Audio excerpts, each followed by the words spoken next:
adik-adik, selamat hari Minggu dan selamat beribadah ya. Balik lagi dengan Kak Lani di sini. Apa kabar adik-adik di rumah? Kakak Lani berharap adik-adik di rumah selalu dalam keadaan sehat dan baik-baik saja. Nah adik-adik, hari ini kita akan sama-sama belajar firman Tuhan lagi. Kira-kira tema hari ini apa ya? Kalau adik-adik sudah menonton video minggu lalu, adik-adik pasti udah tahu nih hari ini kita mau cerita tentang apa. Namun sebelum itu, Kak Lani mau ajak adik-adik untuk memuji dan menyembah Tuhan dulu nih. Dan pujian penyembahan kita seperti biasa akan dipimpin oleh Kak Joshua. Tetapi sebelum itu nih adik-adik, jangan lupa sebelum memulai segala sesuatunya kita harus berdoa terlebih dahulu. Sekarang Kak Lani mau ajak adik-adik berdoa dulu ya. Kita memohon agar tuntunan dan pimpinan Tuhan selalu menyertai kita dan menyertai ibadah kita dari awal hingga akhirnya. Sekarang kita sama-sama berdoa yuk. Lipat tangannya, ambil sikap yang benar untuk berdoa. Mari kita berdoa. Bapa dalam surga yang kami sembah dan kami panggil dalam nama Tuhan Yesus Kristus.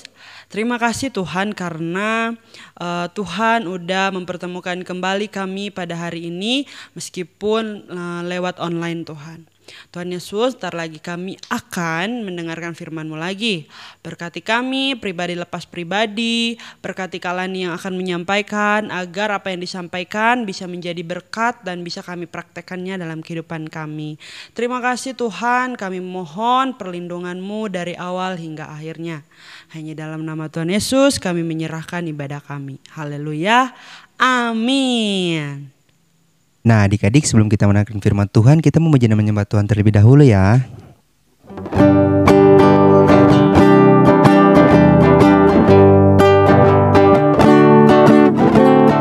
Anak sekolah minggu dengar-dengaran, turut orang tua terlebih Tuhan.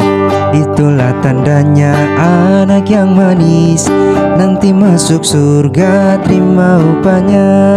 Kita ulang sekali lagi ya. Anak sekolah minggu dengar-dengaran, turut orang tua terlebih Tuhan. Itulah tandanya anak yang manis, nanti masuk surga terima upahnya.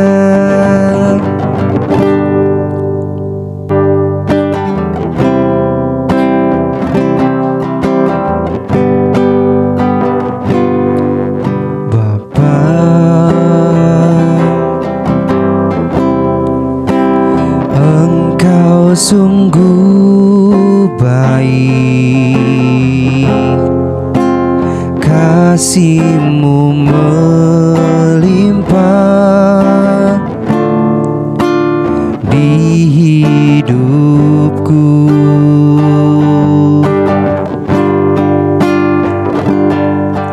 Bapa,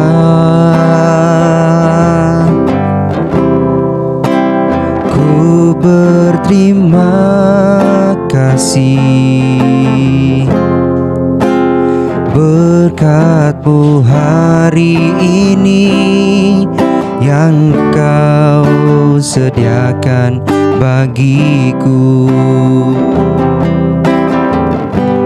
Ku naikkan syukurku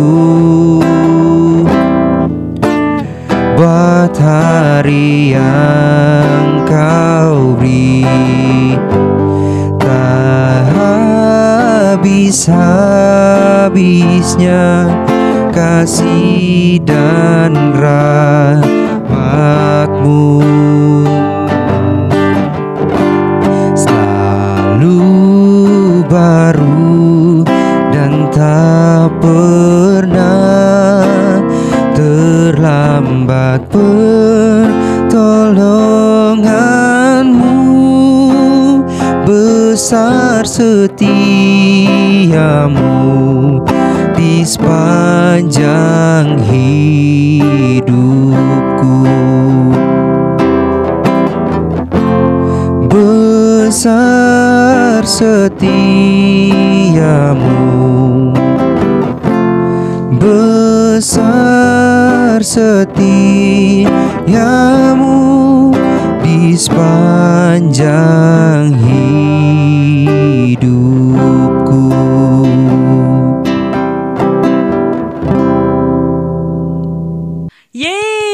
Thank you Kak Joshua sudah memimpin kita di dalam pujian dan penyembahan. Sekarang saatnya kita untuk fokus mendengarkan firman Tuhan nih. Adik-adik, Kakak Lani berharap pujian dan penyembahan yang kita nyanyikan itu menjadi doa kita ya. Kita harus memuji dan menyembah Tuhan juga harus bersungguh-sungguh. Oke?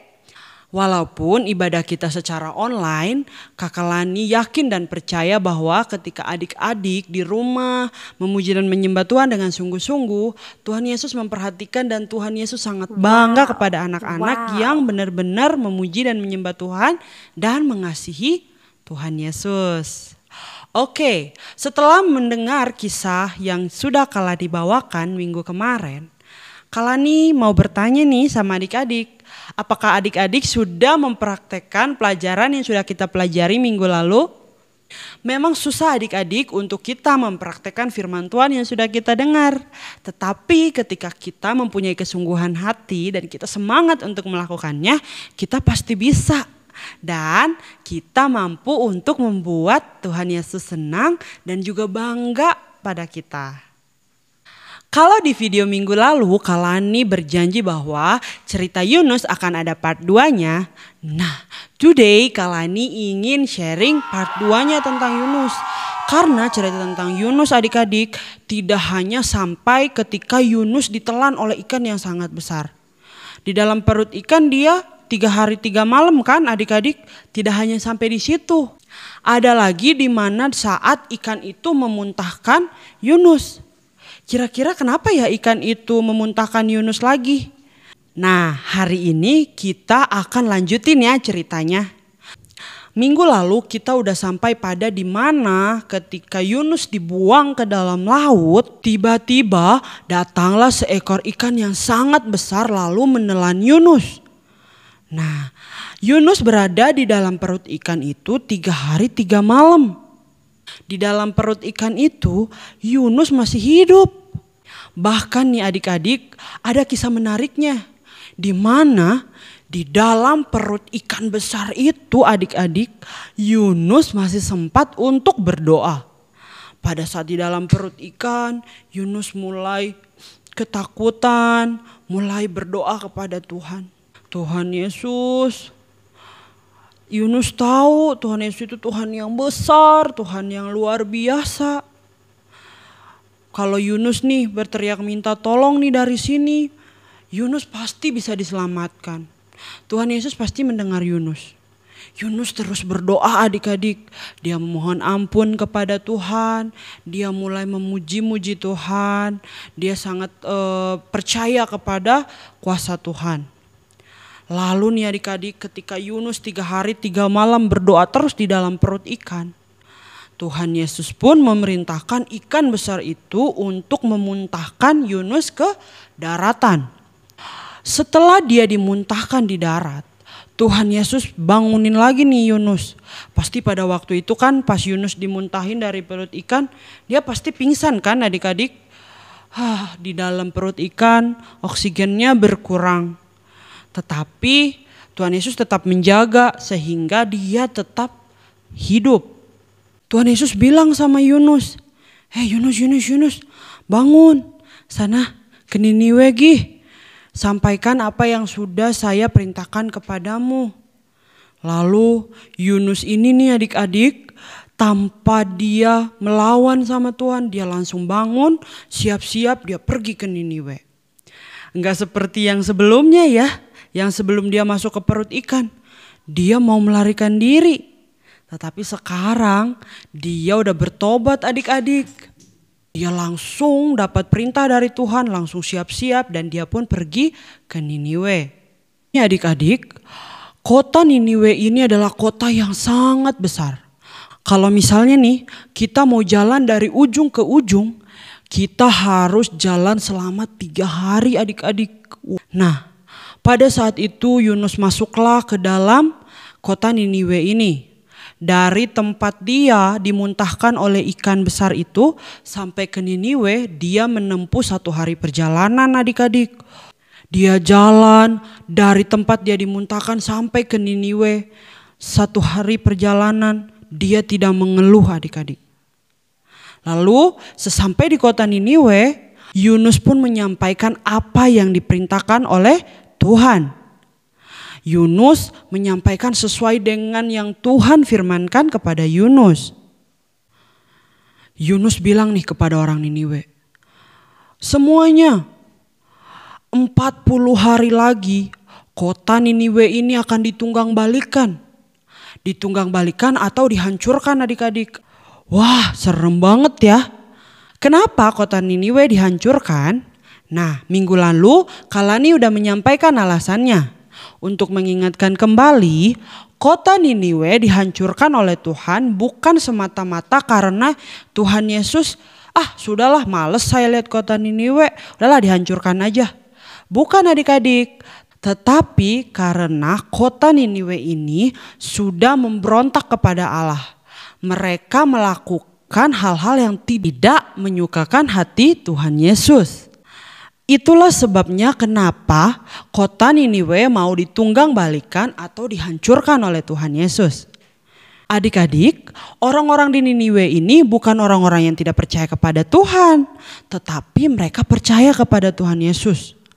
Nah, pada saat Yunus sampaikan firman Tuhan itu, mereka semua menjadi takut adik-adik.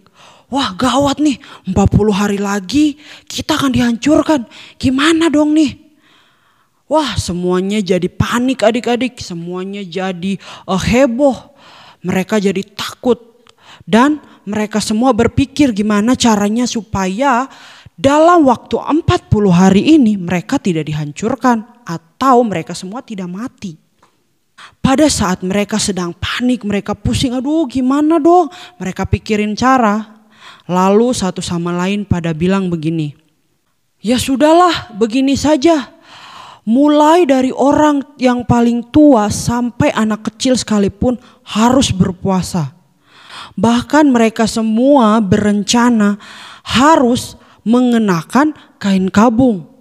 Dan setelah itu ketika berita ini sampai ke telinga raja nih, pada saat raja lagi duduk di atas tahtanya, lagi duduk, tiba-tiba dia mendengar kabar ini. Lalu saat itu juga raja pun turun dari singgasananya adik-adik. Dia turun dari tahtanya, dia lepas tuh jubah rajanya. Biasanya kan kalau raja itu mereka pakai jubah yang panjang itu kan adik-adik. Lalu dia melepaskan jubahnya itu, dia pakai kain kabung juga, lalu dia duduk di atas abu. Lalu dia perintahkan kepada semua rakyatnya bahwa baik itu orang tua, anak-anak kecil dan juga ternak-ternak nih adik-adik. Sapi, kerbau, kuda, gajah, pokoknya semua ternak-ternaknya semuanya disuruh puasa, gak boleh makan dan gak boleh minum. Karena mereka berharap dengan mereka berpuasa dan memakai kain kabung, Tuhan Yesus menjadi menyesal dan Tuhan Yesus tidak jadi menghancurkan kota Niniwe. Lalu ketika mendengar nih perintah dari raja nih kan, semua orang di Niniwe ini mereka berpuasa, anak-anaknya juga berpuasa. Lalu ternak-ternak gak ada yang dikasih makan dan gak ada yang dikasih minum adik-adik. Benar saja adik-adik, ketika mereka melakukan itu dengan sungguh hati, dengan benar hati, Tuhan Yesus melihat, wah mereka udah pada bertobat. Tuhan Yesus jadi menyesal karena mau menghancurkan kota Niniwe. Tuhan Yesus pun berpikir, mereka sudah bertobat. Ya ampun, kenapa ya kemarin saya mau menghancurkan mereka? Ya sudahlah, karena sekarang mereka sudah bertobat, gak apa-apa, gak jadi deh ditunggang balikinnya. Dan adik-adik, pada saat Tuhan Yesus menyesal atas rancangannya, dia pun tidak jadi membalikkan dan orang-orang Niniwe pun selamat. Wow, luar biasa ya Tuhan kita. Nah adik-adik, apa sih yang perlu kita pelajari dari cerita ini? Pelajaran yang pertama yang kita perlu pelajari adalah kita tidak boleh menunggu kita dihukum Tuhan dulu baru kita mau melakukan apa yang diperintahkan Tuhan. Sama halnya dengan papi mami. Jangan tunggu dihukum dulu baru mau melakukan apa yang papi mami suruh. Jangan tunggu dipukul dulu sama papi mami, dicubit dulu nih sama papi mami baru mau nurut. Tidak boleh seperti itu. Tetapi ketika kita disuruh oleh mami papi, kita harus langsung melakukan, ya. Lalu pelajaran kedua yang perlu kita pelajari adalah ketika kita melakukan kesalahan, kita harus berani untuk memohon ampun. Tetapi jangan kayak orang Niniwe, udah ditegur dulu baru mohon ampun, ya kan? Nah, jadi ketika kita tahu kita melakukan kesalahan atau dosa, kita harus minta ampun sama Tuhan. Ke mami papi juga sama gak Kak? Sama, ke mami papi, ke siapapun orang-orang di sekitar kita. Ketika kita melakukan kesalahan, kita harus berani minta maaf. Kalau kita berani untuk minta maaf, berarti kita udah menjadi pelaku firman. Sama seperti orang Niniwe, ketika mereka nih tahu mereka melakukan kesalahan. Yunus juga demikian, ketika tahu melakukan kesalahan, Yunus dan orang Niniwe pun mereka memohon maaf sama Tuhan, mereka meminta ampun sama Tuhan. Nah, jadi kita belajar ketika kita melakukan kesalahan, kita harus minta maaf dan memohon ampun. Nah, adik-adik, itu dia ya yang kita pelajari hari ini. Ingat, Tuhan Yesus itu bukan pribadi yang dendam. Jadi ketika adik-adik melakukan satu hal yang menyakiti hati Tuhan, datang kepada Tuhan, berdoa sama Tuhan, mohon ampun sama Tuhan. Ingat ya. Nah, semangat untuk melakukan firman ini adik-adik. Kalian juga akan semangat mempraktekkan firman Tuhan yang sudah kita sharing hari ini. Nah, adik-adik, seperti biasa kalian ingin mengingatkan adik-adik di rumah. Untuk adik-adik yang belum subscribe channel kita, jangan lupa di subscribe ya. Pencet tombol loncengnya agar cerita minggu depan bisa ada notifikasinya. Pencet juga tombol like-nya, share kepada teman-teman agar teman-teman bisa mendengarkan firman Tuhan sama seperti yang adik-adik dengarkan. Nah, sekarang saatnya Kalani ingin mengajak adik-adik untuk berterima kasih nih sama Tuhan. Sekalian kita memohon ampun. Kita seminggu ini udah melakukan kesalahan yang menyakiti hati Tuhan gak ya? Pastikan kita ada melakukan kesalahan, kita mau minta ampun nih sama Tuhan, kalian juga mau minta ampun sama Tuhan, ya kan? Dan kita juga berterima kasih nih karena 1 minggu yang sudah kita lewati, kita diberkati dan dilindungi Tuhan. Dan juga kita mau berterima kasih karena Tuhan sudah memberkati ibadah kita dari awal hingga akhirnya. Oke, sekarang ambil sikap berdoa yang benar, kita berdoa ya. Mari kita berdoa. Bapa dalam surga yang kami sembah, kami panggil dalam nama Tuhan Yesus Kristus. Terima kasih Tuhan atas kebaikan-Mu dalam kehidupan kami. Terima kasih karena Tuhan setia melindungi kami dari minggu ke minggu lagi ya Tuhan. Tuhan Yesus, hari ini kami sudah mendengarkan firman-Mu. Kami bersyukur Tuhan karena Tuhan sudah memberkati kami, melindungi kami dari awal hingga akhirnya. Hari ini Tuhan kami belajar untuk kami Tuhan memohon ampun ketika kami melakukan dosa, memohon maaf ketika kami melakukan kesalahan, baik itu kepada Tuhan, kedua orang tua kami, dan juga kepada orang-orang di sekitar kami. Kami juga mau belajar Tuhan supaya jangan kami mau bertobat ketika kami sudah mendapat hukuman dan teguran baru kami mau bertobat. Karena kami bangga dan percaya bahwa kami punya Allah yang maha mengampuni dan maha mengasihi. Terima kasih Tuhan, berkatilah adik-adik yang ada di rumah, berkati Kalani, Mami Papi, orang-orang di sekitar kami yang kami kasihi. Tuhan Yesus tolong lindungi dan jagai agar kami dilindungi dari segala niatan jahat iblis. Tuhan Yesus, kami juga berdoa untuk dunia ini agar dunia ini segera pulih dari corona. Terima kasih Tuhan Yesus, ini doa dan permohonan kami menyerahkan sepanjang hari ini ke dalam tangan-Mu. Dalam nama Tuhan Yesus kami berdoa mengucap syukur, haleluya, amin. Selamat hari Minggu adik-adik, Tuhan Yesus memberkati.